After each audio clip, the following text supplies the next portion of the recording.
Okay, we will get started. How's the audio in the back there? We're good? Okay. I'm Kevin Petrie with Eckerson Group. I'm here to introduce Kris Rowley. He was going to give a discussion on connecting business value with data management and data governance. So we'll put aside what was suggested by Tom Davenport about the term governance. I personally am a fan of the term. I have 3 teenage boys. I think the concept is very important. So Kris, I'll give a little bit about his background in one moment. He's a seasoned chief data officer who has started data offices in large and small organizations. He's been responsible for establishing high-level data strategies that align with an organization's strategic plan and helping to operationalize those strategies. Kris has led data governance, analytics roadmaps, and the development of technical platforms to support these efforts. So Kris, I want to hand over to you.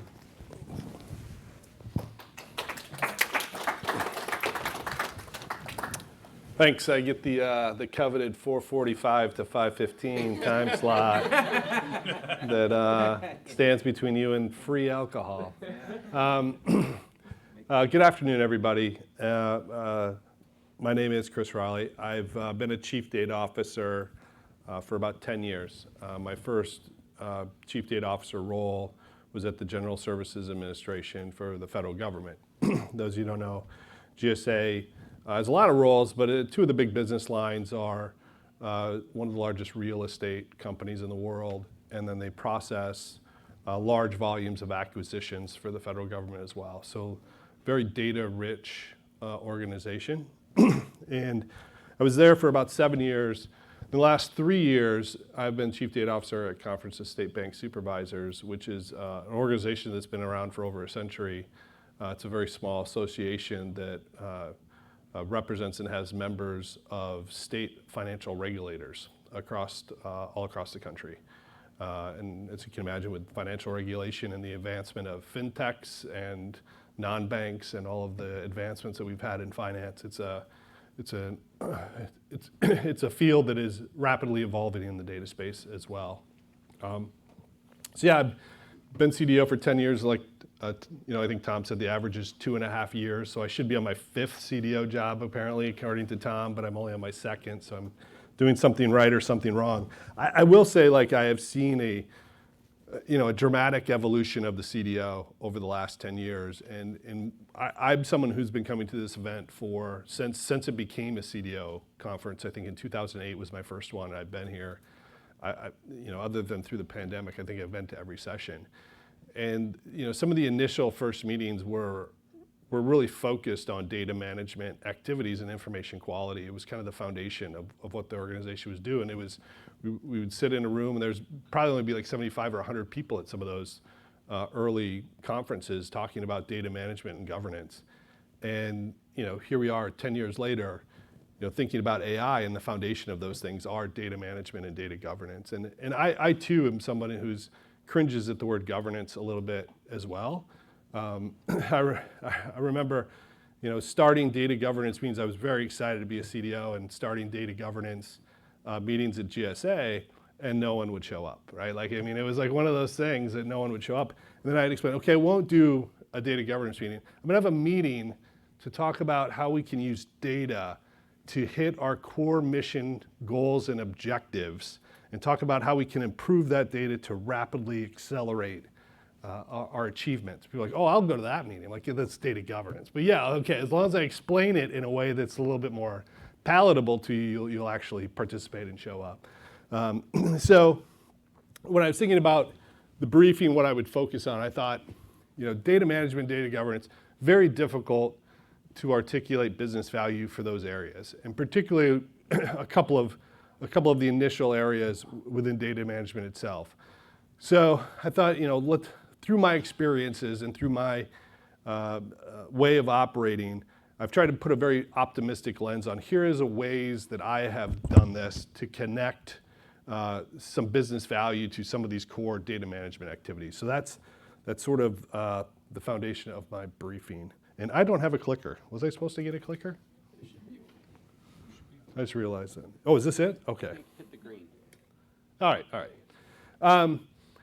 So talk a little bit about the one key to success. The one thing that I've always done that at least gets me in the conversation around business value. We talk a little bit about data operations versus data strategy. These are two things that we tend to work on, but they're a little bit different on how I approach them. Talk about business value opportunities, and a little bit on technology journey too. So I guess on a scale of 1 to 10, 1 being, I'm using crayons and notebooks for my data management activities, 10 being I use a lot of these vendors that are out here to do the work. How many ones do we have in the room? How many people are like tech immature in the data governance space? 1, it's okay. There's a little bit of that. How many are at 10? Like, we got it down. We have a tech stack we're driving. It's normal, right? Like most people fall somewhere in the middle. And I'll talk a little bit about, how I utilize technologies at different places based on what I had available. I've always found the key to the success of anything that I do is really understanding the organization's strategic plan and its goals and its missions and its objectives. And really try to think about how do I do these activities that are surrounding the strategic plan, and making sure that the work I do, I can talk about how they support it, right? Because if you go in and say I'm doing data quality activities, people's eyes gloss over very quickly. You want to be able to say, I know that your program's mission is to increase productivity by 5%. We believe that if we improve data quality, and then finish that out, like how do we align that to that? Really make the connection every time you're talking about your work with the organization's goals. Because if you just talk about data management, they're really just going to be, you're just someone who should be in IT doing IT type things. So I separate data operations from data strategy. Most of you probably do both to some extent, but the work's a little bit different, right? So on the left, you have doing data operations. You're focused on efficiency, marginal improvements, enhancing existing capabilities. These are things like, I'm improving the data pipeline. I'm evaluating our ETL processes to make them better, faster, cleaner. I'm looking at our analytical products and trying to put a better customer focus on them so they're more easily consumable. You're just looking at things that already exist and you're trying to make them better. I consider that just the operational aspects of your job. And while those things probably already exist to align to your strategic plan, some business value of that are two things that the business and organizations always like to hear about is how you're saving them time and money, right? So if you're able to increase productivity of an existing product, or take something that was refreshed once a week and make it once a day, or something that was once a month and make it once a week, or slightly improve the data quality by making some tweaks to your ETL processes, those are always well received and get you in the conversations. If you say, hey, I know you have this analytic product, I know you only do it once a month, I think we can get it up to speed where we can do it once a week, and I think our customers would like that, they would have value, is that something you'd be interested in? It gets you started in the conversations with the business side on how you can actually provide business value to them. Now, on the right is when we start to focus on building a data strategy. And these are things where you're more forward leaning and looking with your business. You're like, hey, I have data roadmaps, or I have ideas for new analytical products that I think align to some of the things you would like to do in the future. I have some, developing long-term opportunities and new business opportunities. If you have ideas about how your data management activities could produce new data products or improve data products or analytical products that align to the business, that falls in what I call the characteristics of building a data strategy. When we're talking about, and I have this business value on the bottom of both, I won't read them, but I'm always trying to think through like, how do these activities align to business value, and how do I talk about that to make it relate to business value as well? Now, I've been in enough organizations to know, like when I just talked about data operations, right? I said, take something as simple as an ETL, and you have a procedure that connects multiple data sources, you do an ETL process, you have a data mart, you produce an analytical product. Those things become more complex depending on the size and the scope of your organization's business lines. So on the left, and I just give 3 examples, right? These are just 3 examples that I've experienced in my life. An organization with many similar sized business lines, that have modest overlaps. Maybe it's just customer that overlaps and all their other business lines are separate, or all their other data sets are separate. That's on the far left. The middle, I've been in an organization with an 800-pound gorilla, right? Like, we have one primary business. We have a couple of other things that float around. We might have a project inside that business, but everything we do is really this one big program. And then on the right, you have 4 siloed businesses. They're all about the same, but they don't touch each other, right? And each of these have different opportunities to add business value through data management activities. If you look on the left, and if you're someone that's like, okay, we're a smaller organization, we have five primary programs, we have a little bit of overlap between them, but they have their own autonomies as well. You're looking to improve data flows. That's one of the things I always look at. If you have similar data in multiple program areas, start to think about, how do I maximize the data flow between these programs, and start to think about a master data management program. I wouldn't go right to the master data management program.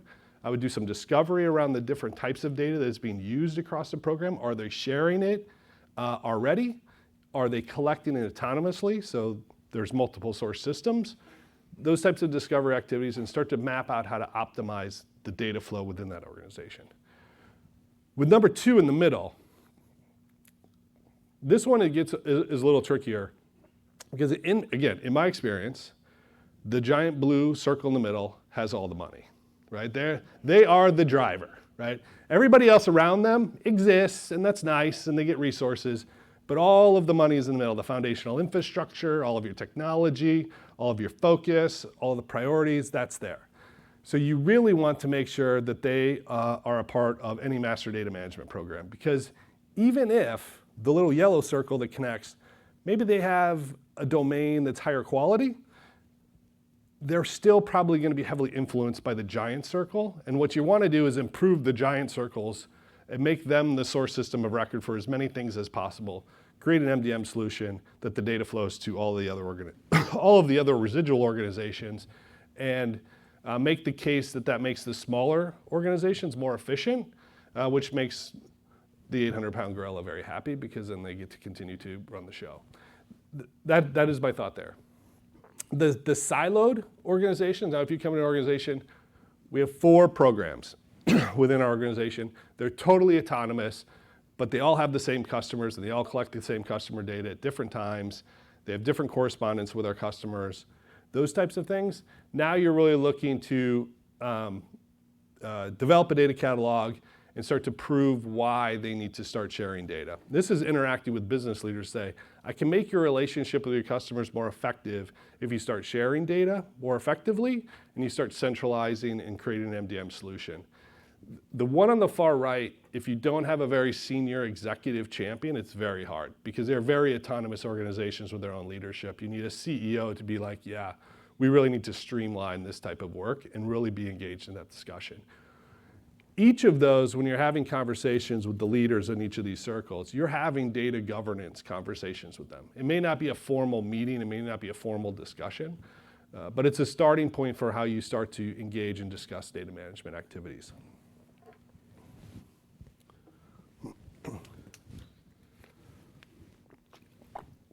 Now I go a little bit about strategy development. And I start on the left. And so assume that as CDO, you've started to engage in some of these other operational activities. You started to prove some value, and you get invited to a senior leader discussion to talk about developing strategies. Not just data strategies, but organizational strategies. This is where the CDO wants to be, in the executive meeting, to talk about developing these types of business capabilities. When those discussions are happening, I provided a couple bullets on the left as to when you interject and when you opine on the discussion and what they're talking about. So if they're talking about a critical program or mission or business line or something that they want to achieve, you're thinking about, okay, what are the critical data assets that we have that can help support that objective or improve what it is that they're talking about. Now, I put a few of the others on there about data acquisition. Some of you may think, oh, we actually don't collect enough data within this idea. We may need to go buy it. The third one is around vocalizing weaknesses. around what data you already have or what you collect or what may need to be improved in order to achieve that mission. There is one very key thing you have to do when you're at the table and there's talking about strategic development of any kind as a chief data officer. You have to speak.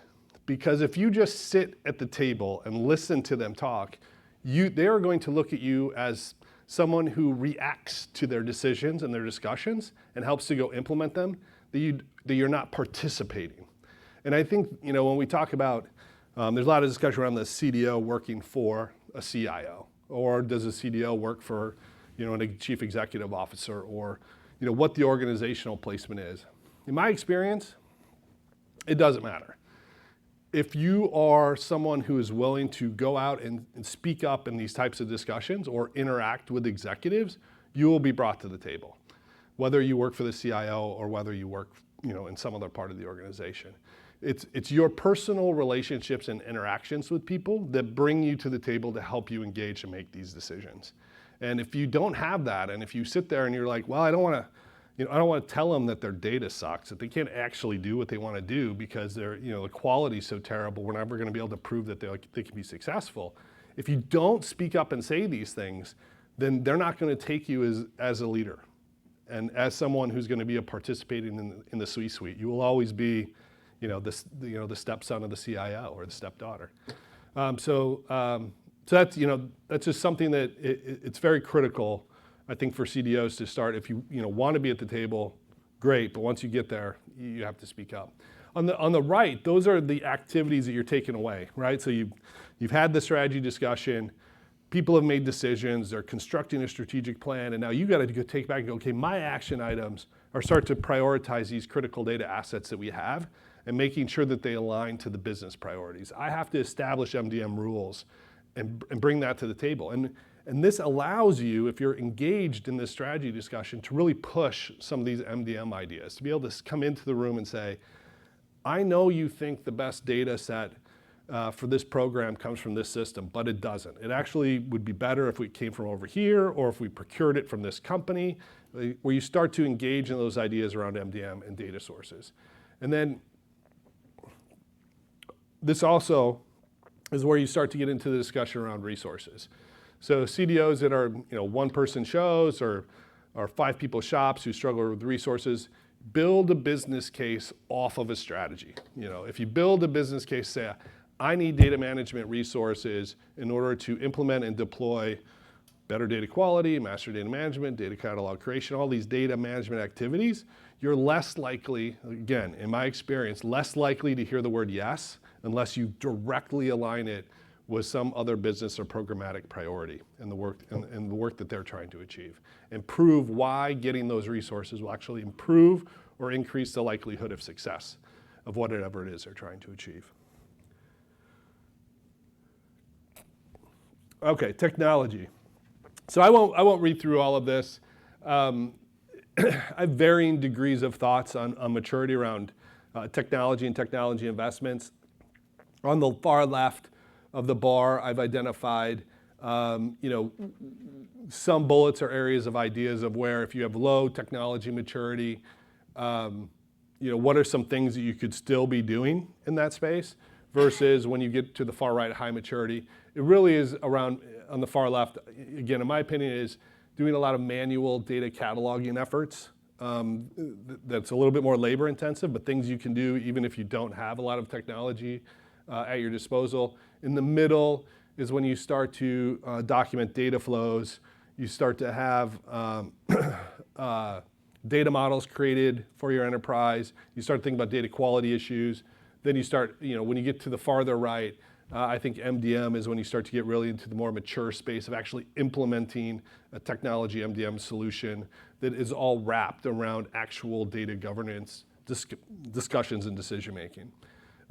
Underneath that, again, I threw some business value opportunities, regardless as to where you are on your technology journey or your maturity journey, as potential areas where you can succeed. This is my last chart. I'm not sure how much time I have. This is my last chart, and this is my very optimistic view of the world, right? So I took 3 different group buckets here. I took cataloging and classification, data lineage, data model, data quality, and MDM. And then on the bottom, I put your operations focus versus strategic focus. And then the vertical is your technology maturity. So if you're like, I'm working on catalogs, I have low technology, and I'm operational, then in the bottom left is where I think you can add business value, right? Is sort of you're doing manual processes, but you also are partnering with the business to have a deeper understanding of their data, right? So I kind of walk through a couple of these. I'll highlight a couple of these, and then I'll pause and take some questions, because I think I'm already over what I thought I was going to be in terms of the landing here. I would say, the utopia is upper right, where you have high technology maturity, you're in strategic roles, and you're developing data strategies that integrate with business strategies. I think that a lot of people fall probably in the middle, where you're thinking around data lineage and data models, but you're also trying to connect those and have discussions with business on data options around, here are some different opportunities around data management activities where we can improve our data, which will result in these direct business outcomes. Some of those are system configuration changes, new systems. Some of those are getting into the foundations of how you transform data or collect data. And then I think also within the operational side on data lineage, there's lots of opportunities for organizational data efficiency. The bigger the organization, the more likely you have redundant data.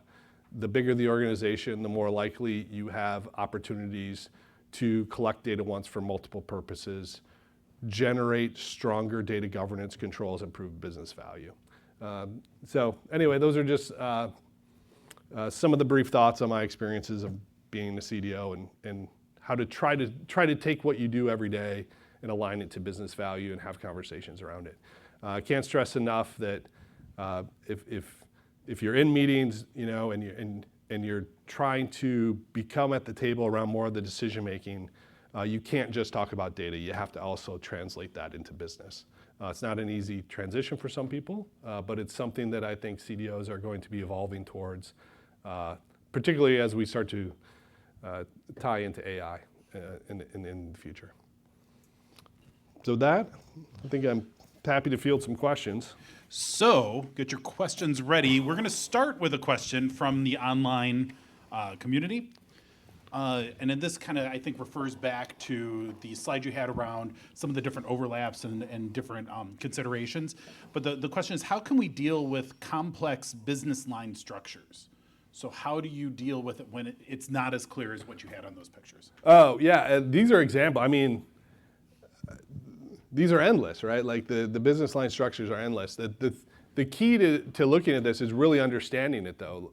How does your organization align your programs? How do they make decisions about those programs? Are they all autonomous? Or is there any higher level discussion around consolidating business line discussions and priorities? How are they funded? Do they all have their own funding source, or is funding centralized by the CFO?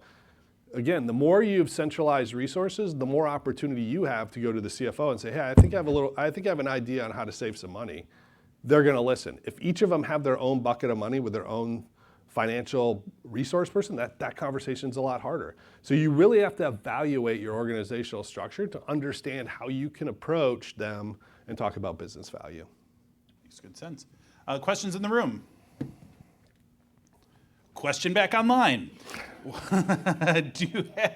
What technology platform or solutions have you practiced from the use cases you presented?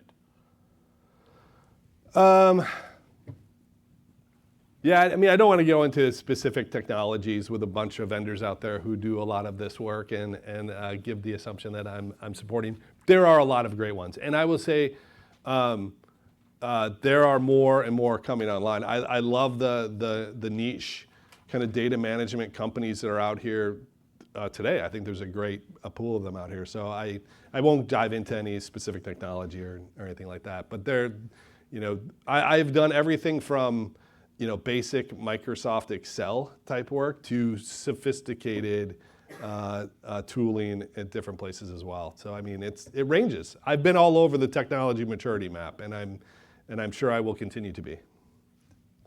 Questions in the room? Yes.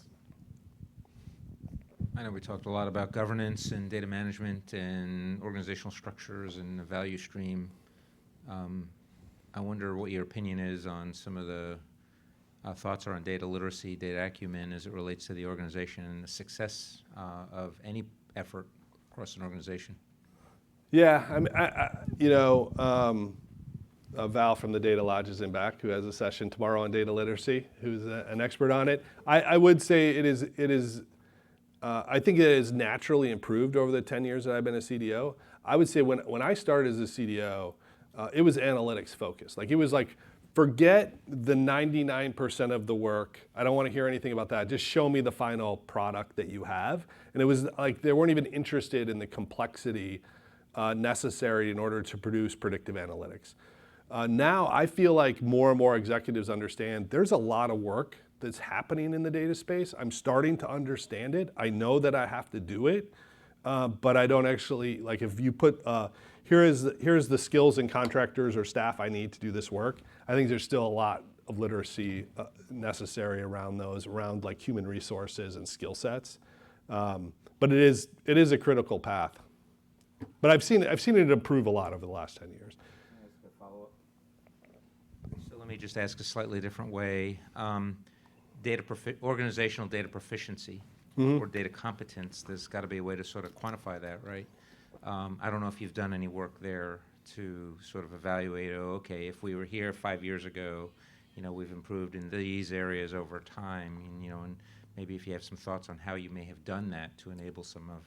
I have created a data maturity model in each of these data management streams to help show executives and managers and leaders say, hey, here is, here's a 1, here's a 5. In cataloging right now, we're a 1.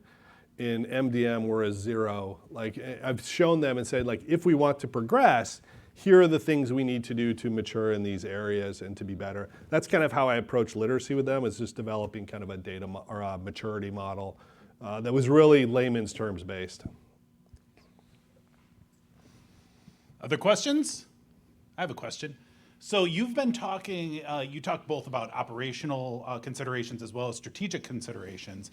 And I often hear us in this collective data community, data-focused community, where we talk about data literacy or fluency or what have you. But I've also observed, I'm curious your thoughts on this, is there a need for more business fluency for the data people, just like there's more data literacy for the business people? Yeah, it's a hard one. I mean, it is. I think you're seeing that evolve, and I think that data science role, which started out to be very technical to partner with business, has started to blend into the business. And in terms of where I am right now, I'm the chief data officer. I have a counterpart in analytics on the business side. And I know that there's discussion like, should analytics be part of the CDO organization? Should that all be one? There's value to spreading that out a little bit in an organization to help educate some of the business side what it means to have some of these data analytical products and predictive models and what's included within the models and those types of things. And I would add that not all data science has to be super deep and Right. technical. Like basic data analytics gets you a long way a lot of the time. And there's a crossover point for both sides of that to come together there. Kevin, do you have something? I do, unless there are other questions. Okay, I'll let you go first. Thanks. Thank you. I appreciate your matrix, how you show, even if you're on the low end of the technological maturity and in the operational side, there are still things you can do. Oftentimes when you're in that place, it feels like all we can do is, try to move towards more maturity. I'm just wondering if you have any insights or experience on how to manage your teams to kind of walk and chew gum at the same time. How can we be moving towards maturity while also delivering value with what we have right now? Yeah, and are you mostly on the operational side? Yeah. Yeah, I mean, working with the teams and working with, I've often found like the strategic planning division or whoever's in charge of like sort of the mission, vision, there's usually a team that does that with an organization. They're more than willing to work with your office, to come to your office and say, here's what this organization is trying to achieve. They know that the more ways in which they can communicate that to the organization, the more people buy into that, the more you're trying to achieve it. And then I think you work with them like, how do I bridge what my team does to this type of objective? Like, how do I talk to them about this so that they can see what they do is critical to our success? And like really start to try to bridge that gap. It's, going from objectives, goals to measures, actions, like in kind of seeing that hierarchy. It's important, it's hard, and sometimes it's really hard, but I've often found like just having those conversations is useful. We'll go back online real quick. Was it more difficult to transform the people or the processes from your experience? People. Like, Thought that was going to be a quick one. We'll do one more. All right. So is it best to take the less is more approach and spend the time, or I think it's spend the time to determine exactly what is needed to meet the requirements? I just get started. Never try to be perfect in this space. Figure out, where you have advocates who you can work with to begin with and build on that. Excellent. I know we're running up on time, and maybe this is not a small question. I love this chart, and I love the shapes, everything. And I'm thinking about this boom in language models and generative AI, where so many companies want to build their own language models and get started, and they are getting started now. I'm just curious how you might overlay this type of approach to defining the business value. How can they tackle generative AI in a governed way in these different types of models? Any quick thoughts on that? Quick thoughts. Quick thoughts, yeah. On generative AI.